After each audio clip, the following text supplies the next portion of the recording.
Bonjour peuple congolais, bonjour bande venus sur Bolanda biso na kacha basangwa Congo.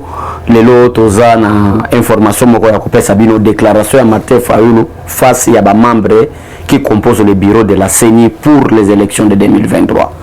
Na ba déclaration sali na moni comme si Martin Fayulu perdre quelques éléments na niveau mutu. Nde yango zo mona d'habitude na basangwa Congo. Toyaka les avant-midi pour na kopesa bino information mais nous autres etungisi mwa moke. Nde yango zo mona na souci ya mboka. Na souci à nation, na souci à relever la peuple congolais vérité, parce que tout le monde veut parler de la politique, tout le monde veut être opposant, tout le monde veut être député, sénateur, mais pas dans la vérité. Nous sommes dans la vérité. Ce que zana bato ba l'équipe biso na ba diplôme, na ba titre. Bazana ba docteur en droit, bazaba licencié partout, bazaba professeur d'université, mais biso to l'équipe ba nous sommes dans les vrais. Tout ce que la constater, tout le ba makambo élection.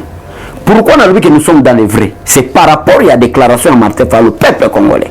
Et ce message, d'abord, na bato ba soutien Martin Fayulu, au babé na ba 0 heure, ba 1 heure, Martin Fayulu ndekona bandundu, Félix Tshisekedi azo bomamboka. Les gens ont prouvé bino en quoi Martin Fayulu c'était un menteur, un démagogue, un aventurier politique. Nazo prouvé on a plateau oyo, bon on a ke biso to kosakate. Au début du pouvoir du président Félix Tshisekedi, avant d'expliquer déclaration à Sali Asseni. Au début du pouvoir du président Félix Tshisekedi, le gouvernement sort au sein de la majorité parlementaire. Ça, c'est l'article 78 de la Constitution. Et Félix Tshisekedi a un choix quoi il faut qu'il y ait une coalition. Donc, il y a une coalition FCC cash. C'est toujours Martin Fayulu. Félix Tshisekedi Pantin, Félix Tshisekedi Placebo, ce n'est pas lui qui dirige, c'est Kabila qui dirige. Suivez-moi bien, suivez vraiment très bien. Bolanda, pourquoi Martin Fayulu a le quota? C'est Kabila qui dirige, ce n'est pas lui qui dirige, c'est comme ça, Félix Tshisekedi placé pour Kabila qui dirige. Bande konabiso ya poto, partout dans le monde, bazo benga biso. Abechole, Félix Tshisekedi Salinini, Trésor Lumbu, Tara Martin Fayulu, azo benga Fati, Pantin, Placebo, ce n'est pas lui qui dirige, c'est lui qui dirige. Ba tamboli na ba réseaux sociaux, ba Facebook, ba YouTube, partout. Na Instagram na bango ba panzi message que Félix Tshisekedi a aux États-Unis a kemba la mona kinga katia ke pesa Kabila rapport. Un leader politique c'est Martin Fayulu qui parle des choses comme ça. Mais le Martin Fayulu comme le benga président Félix Tshisekedi dictateur, un marionnette. Quelqu'un qui ne dirige pas, mais c'est Kabila qui dirige. Quelqu'un qui ne peut pas prendre une décision en Mboka, hasard étiquette, marionnette. Un placebo, un aventurier. Ce sont des propos de Martin Fayulu. Et moi, je suis étonné. Je n'ai évité sur Martin Fayulu la faculté. Je n'ai évité Martin Fayulu sur la option.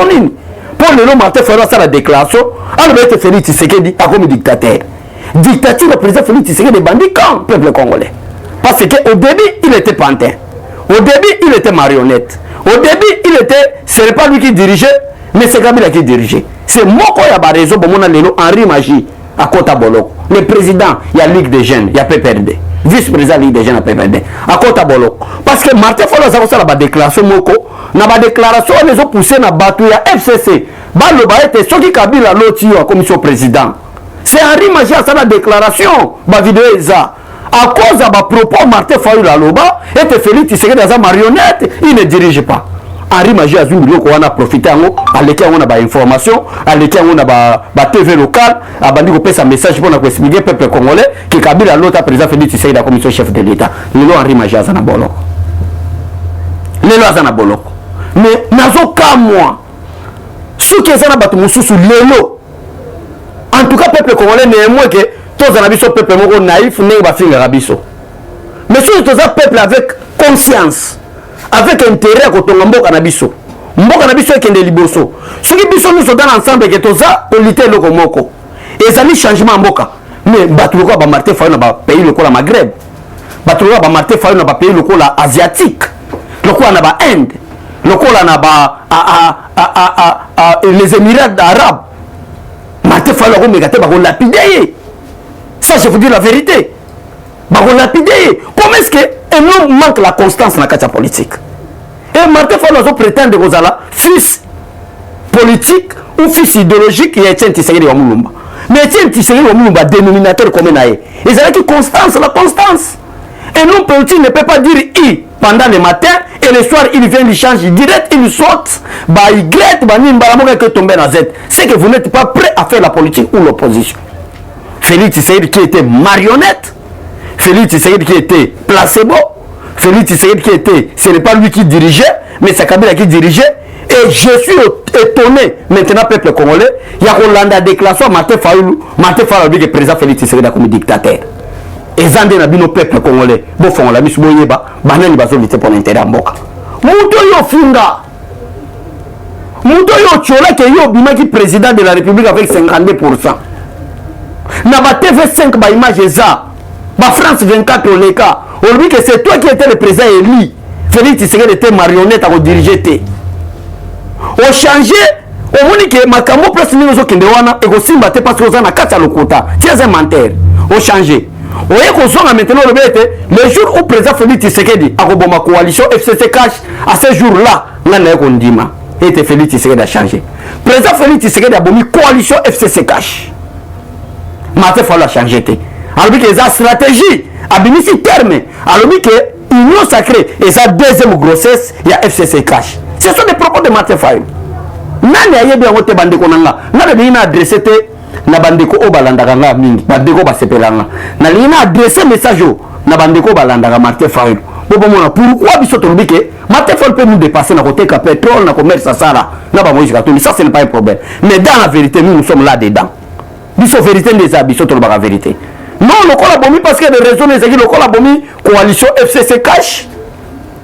Aïe comme ça la union sacrée on les a impacté et allait deuxième grossesse il y a coalition FCC Cash union sacrée à moi ezokende pe mikolizo ya novembre avant to comme le 15 novembre si Dieu le veut tous okende déjà na remaniement bazo changer ba ministre baza moins performant là Martin Fayulu n'en parle pas mbala moko aye na makambo aseni oh dictature installée par Tshisekedi Tshilombo et a vu moi ba mwana ye oh baza mal éduqué oh baza na ba père politique était peuple congolais tika avant avancer na yebisabino lo moko c'était conseil na bato nyusu d'étudiants ba élèves bato nyusu ça un jour comme président de la République un jour comme juriste un jour comme journaliste un jour comme communicateur un jour comme député il faut un modèle parce que même dans la parole de Dieu Paul a dit imiter nous parce que nous savons imiter Christ ce qui na musala ni soso ça nous a un modèle té yeba bien musala qui ne doit sauter il faut un modèle. Na journalisme na domaine na sport na linga papa François Kabulu mwana Kabulu asala ni pas comme bongo tala ba condition attaquer na vie tala makamba sala resisa le on ne peut pas parler d'un journaliste na niveau football sans parler de Kabulu mwana Kabulu na linga comme journaliste amayele lokola Chantal Kanimbo par exemple parce que ba Chantal Kanimbo ba sala ba succès na info na RTNC ba 19h l'époque mbondezo beta biso to bana nike il faut ba Chantal Kanimbo sala ni. Mais et biso tozangi modèle moi to avancer zaté c'est raison pour laquelle je pose la question na ba adepte ya Martin Fayulu qui est le modèle de Martin Fayulu qui est lito Martin Fayulu azo sala objectif à l'itenez années ya mwana bige si Martin Fayulu a un problème il y a cerveau président Félix Tshisekedi avec beaucoup de respect mon excellence Martin Fayulu qui ndata CNPP pardon vraiment parce que biso to comprenez que papa na biso mwana nsemité tout tel te dit papa maye le boy na niveau ba doctorat boy ba kongo asimbi ngona maboko pourquoi on sala ba déclaration boy tout tel te dit papa ça été président mema il va se soigner père mais l'opération normal pourquoi pas aider Martin Fayulu pourquoi pas pour aider Martin Fayulu parce que atika maladie mentale s'il vous plaît excusez-moi avec les propos ça on peut l'appeler une maladie mentale et c'est vous qui le CNPP quelqu'un qui était marionnette dans Zongiwa quelqu'un qui ne dirigeait pas, mais c'est Kabila qui dirigeait. Quelqu'un qui ne veut pas le pouvoir. Quelqu'un qui ne veut pas un mot à donner à Joseph Kabila. Du petit contact maintenant, Martin Fayulu vient faire la déclaration pour dire que Félix Tshisekedi est en train d'installer la dictature au pays. Mais il faut être malade. Il faut être malade. Na chité pour na Olobani. Yamo était na chité. Merci beaucoup na Rancy. Merci beaucoup na Josué. Na lingina expliquer Batouni. Seni ezalaka na 3 étapes où Martin Fayulu a fini Libiso. Alors que le président Félix Tshisekedi a joué un système dictatorial. Pour être makambo à monter à président Seni, il faut brimer 2 étapes. 3e étape et la dernière étape, il y a l'institution président de la République qui est dirigée par le président Félix Tshisekedi Tshilombo. Première étape, c'est la contestation et ce sont les confessions religieuses. Par consensus, le président de la CENI. Maintenant, toqué dans ma confession religieuse, et l'autre est simbité. Et les confessions religieuses sont composées par 8 confessions. Sur 8 confessions, on a consensus et simbité. Mais quelle est maintenant la deuxième étape où la procédure suivante, et ça a été tous à présent signé. Il faut participer à une élection. Si on a une élection, c'est ça la majorité. On a une président Séni. Na consensus ba yokanité. Quand ba yokanité na consensus malamoko, ba ken na deuxième procédure élection. Sur 8 confessions religieuses, 6 ont voté pour Denis Kadima. Pour dire que non, Denis Kadima est azali président Séni. 6 ont voté oui, Denis Kadima tondimio, yon des à la président Séni. Même dans la démocratie, c'est la majorité qui gagne. C'est la majorité qui gagne, mais c'est Martin Fayoulou. C'est la majorité, c'est ça la démocratie. Ok? Donatien Chole, ou Tembi, Bassadi Bamarche Barbete, non. Et ça là qui par consensus, c'était Toyo Kanalissus. Et l'Assemblée nationale a Pessi Bango Nini, a Pessi Bango 72 heures. 72 heures, il y a l'Assemblée nationale, et il y a 4 fois. C'est-à-dire 72 heures, c'est-à-dire quoi? Que 3 jours. 3 jours, 3 jours, 3 jours. 9 jours. Dans des semaines différentes. En attendant, tous les là, temps, facteur temps, pour qu'il y ait des élections en 2023. Ok? Mbalamoko peut-être le peuple congolais a compris quitter. Donatien Chole, l'église catholique. N'a fridolé en bon, bakeli bakeli saisir cour constitutionnel. Tant on va saisir cour constitutionnel. Cour constitutionnel, n'est pas personne de ça. L'Assemblée nationale, que blocage pour les alités. To pesi bino ndingisa bo continuer na procédure ya ko désigner président ya Assemblée nationale ya Séni plutôt tant cour constitutionnel a pesi bongo mbalamoko Assemblée nationale ba ki ko continuer pour na ko bimisa Denis Kadima. Donc 3 procédures na zawa yebisa bino. Première procédure ezaki na ba confession religieuse, deuxième procédure ezalaki na Assemblée nationale, c'est terminé. Dernière procédure ezali oyo bongo ya président de la République oyo a notifié par l'ordonnance présidentielle pour être banda mosala. Malamo pouf Martin Fayoulou Abimi a l'obéité, la dictature est en train de s'installer en République démocratique du Congo. Voilà. Voilà personne que c'est une maladie mentale. Ezali nango sous malaria te. Ezali nango sous typhoïde. Mais et comme problème il y a cerveau. Ozo senga CNPP baya ba traiter bato. Martin Fayoulou que ça soit là, nana la pas qui partout. Nazo le yana ba émission na bike individu Fayoulou. Na obanda otanga communauté za kwa bozo pese ba sexe bo fulai. Parce que azare. Même na domaine na leadership ngana leki.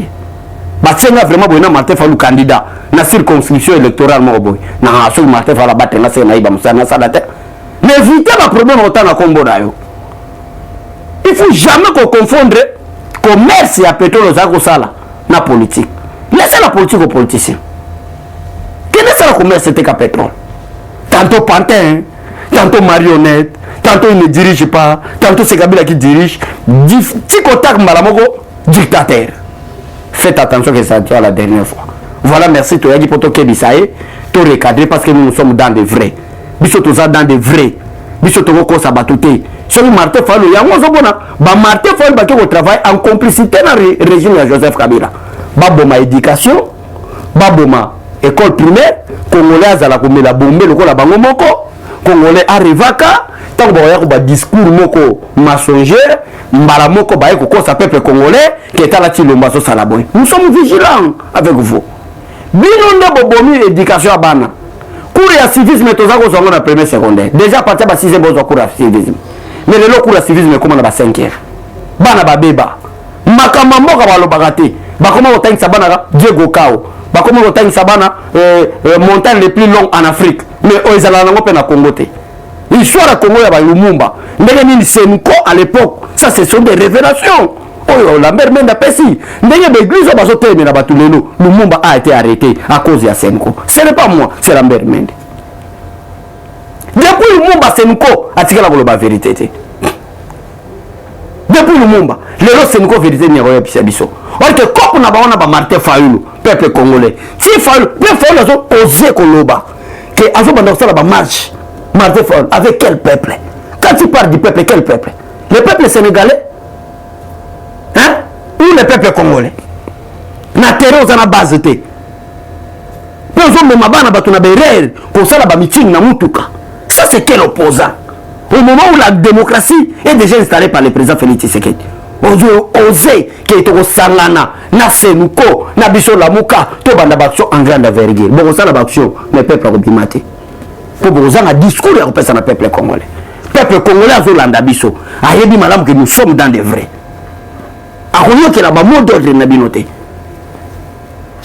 Nyongo na bango peuple congolais. Muta ko sabinote que Martin Fayulu aza à l'écart, Moïse Katumbi aza à l'écart, Senko baza à l'écart, Joseph Kabila aza à l'écart. Baké alors de disperser pour contourner le président de la République. Souka en 2023. Bako bimisa candidat na bango, candidat wana vous avez soutenu par FCC, candidat wana vous avez soutenu par Moïse Katumbi, candidat wana vous avez soutenu par Martin Fayulu. C'est clair et bani. Mais pour contourner le président Félix Tshisekedi, le coup là to boma éducation peuple congolais, to que na ordre de disperser. Tantôt Senko azolo baboye, tantôt Martin Fayulu azolo baboye, tantôt Moïse Katumbi albi na za l'opposition républicaine, mais azoboya kondima ba résultat gouvernement mais azana kata nyo sacré. Baké na ordre de disperser. Nous sommes avec quel objectif? Bah contourner le peuple congolais. Mais du fait que nous sommes dans des vrais, du fait que Félix Tshisekedi a la protection divine, du fait que Félix Tshisekedi est le choix de Dieu, bah nous sommes des Bible lobby, toute langue qui se révélera contre vous, vous la condamnera. Pour condamner Minoko Martin Fayulu, pour Kanango, nous avons pas le peuple congolais. Nous avons pas la bataille sur Balanda Rabiso. Bateau nous sommes séparés balbi que moi n'amboka trésor lombo longo la combat becho de to longo la ngopé parce que ça mutali nya même incursion na Congo. Merci Nabino pour partager des missions. Voyez du peuple congolais bas la vie vigilant parce que l'Union européenne a télémi guerre froide des Ostalema entre la Belgique et la France contre les États-Unis d'Amérique parce que tu sais que révélé déjà en tant que prophète politique. Alors que la Belgique s'il s'attarde ils vont regretter un jour et vont regarder la République démocratique du Congo par la fenêtre. Président Félix Tshisekedi par l'église catholique à travers la Sénégal. Que Dieu maudisse tout le monde qui est contre la vision du peuple. Voilà peuple congolais. Place biso tozotali sabino que na matière ya mboka opposition ezalaka na Congo te. Soko ke même na France on que opposition ezalaka. Soko ke même les États-Unis on que ezana bato à gauche ezana bato à droite. Oh na biso to benga bato ya pouvoir na bato opposition. Mais pourquoi quand l'opposition a connu comme une maladie? Donc, objectif, vous avez bundé, vous avez évité. Vous avez bundé, vous avez par rapport à l'acte qui circonstanciellement. Vous avez bundé le loana. Mais l'objectif, vous avez 37 ans en opposition. Une opposition. Il faut que vous ayez une base, il faut que vous ayez une donnée. Par exemple, chez nous à l'IDPS, vous avez les Mobutu. Totelemeli Laurent Désiré Kabila, Totelemeli Joseph Kabila à cause de la dictature. On peut appeler le président Félix Tshisekedi par Martin Fayulu comme un dictateur s'il n'a pas voulu organiser les élections en 2023. Mais la CENI est là, c'est pour l'organisation de toutes les élections nationales, provinciales, locales. Mais toi, qui appelles le président Félix Tshisekedi dictateur? C'est que Martin Fayulu est symbole de la dictature. Or, en refusant les membres de la CENI, c'est pour éterniser le président Félix Tshisekedi au pouvoir comme chef de l'État. Mais en acceptant les membres de la CENI, c'est pour qu'il y ait une élection en 2023 au place Martin Fayulu l'élection. Mais en quoi vous appelez le président Félix Tshisekedi dictateur, cher monsieur Fayulu? En quoi? Essayez un peu de m'expliquer. N'a violé parce que dictateur soit a violé la constitution, dictateur soit il n'a pas l'intention d'organiser les élections, mais Tozala qui n'a pas gratuité et enseignement, conformément à l'article 43 de la constitution. Kabila n'a jamais appliqué cela. Martin Fayulu Mounouera tient au terme la Kabila est dictateur. C'est l'IDPS à au terme la Kabila. L'IDPS n'a IDPS parce que Batebele Bagolwake mais trésor Lumbu, Bilo Bozoro Bamingi, Boteleme la Mobutu, Boteleme la Laurent Désiré Kabila, Boteleme la Joseph Kabila. Mais comme Martin Fayulu a terminé la Bilo Bobo Yaponani, Bisoto Boy opposition, Tolingi opposition ezala. Mais opposition sont basées dans la valeur de quoi IDPS. Mobutu Bisoto est au terme là, Mobutu a organisé l'élection. Mobutu a comme qui dictateur. Mobutu Mboke comme qui a eu. Mbongo ya l'État congolais comme il y a un mandataire, na yeko Zobasi Mibale Misatumine.